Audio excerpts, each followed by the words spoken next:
See also J 48. 29. Already at the close of the 9th century BCE, Amos wrote that Moab would suffer calamity for burning the bones of the king of Edom for lime. And 2. 1-3 While some take this to mean that 2 Kings 3. 26, 27 refers to King Mesha's offering up, not his own son, but the firstborn of the king of Edom. This is an unlikely inference. One Jewish tradition, though, does link the event mentioned by Amos with the war waged against Mesha, and claims that sometime after this conflict the Moabites dug up the bones of the king of Edom and then burned them for lime.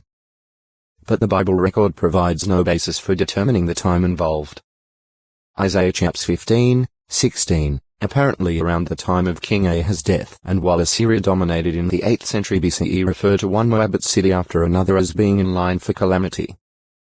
He concluded with the words, "And now Jehovah has spoken, saying, within 3 years, according to the years of a hired laborer, the glory of Moab must also be disgraced with much commotion of every sort, and those who remain over will be a trifling few, not mighty."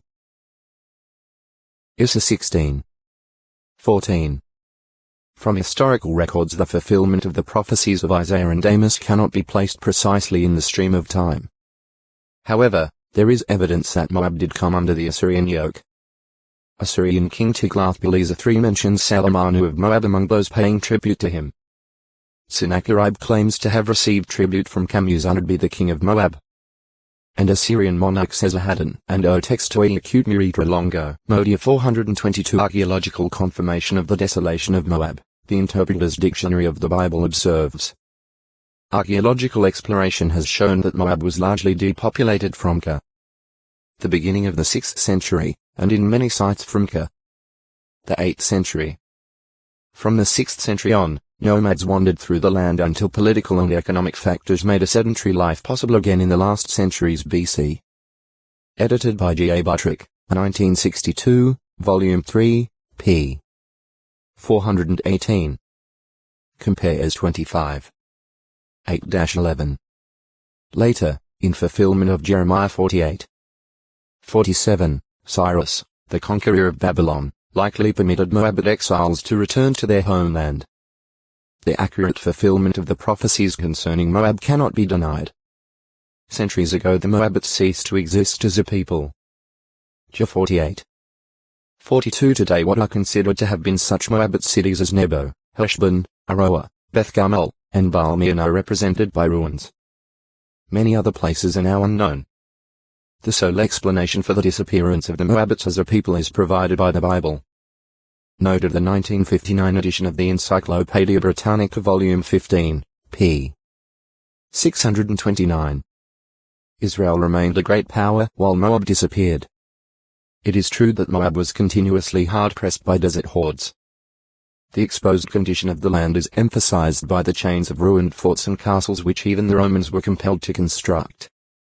But the explanation is to be found within Israel itself, and especially in the work of the prophets.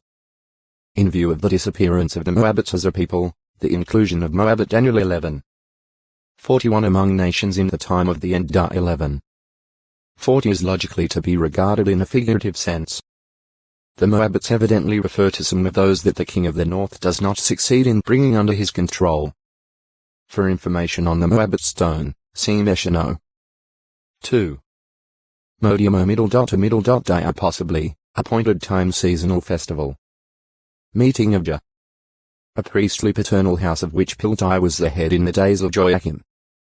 Ne 12.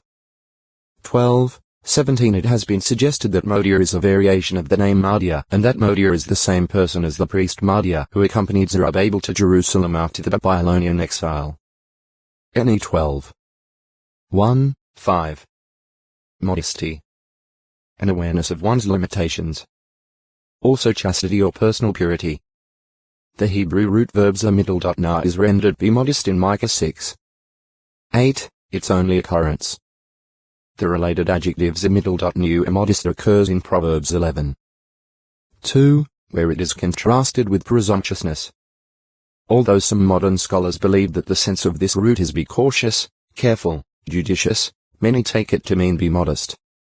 For example, the Hebrew and English lexicon of the Old Testament by Brown, Driver, and Briggs, 1980, p. 857 says that the root conveys the idea of one who is retiring, modest, or humble. Modesty is a translation of the Greek eidos. 1t2.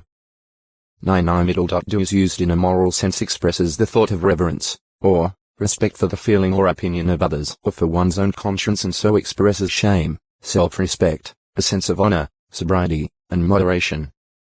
A Greek English lexicon by H. Little and R. Scott, revised by H. Jones, Oxford, 1968, p. 36, comparing middle.do's with the more common Greek word for shame middle.skiani. 1 Co 1. 27.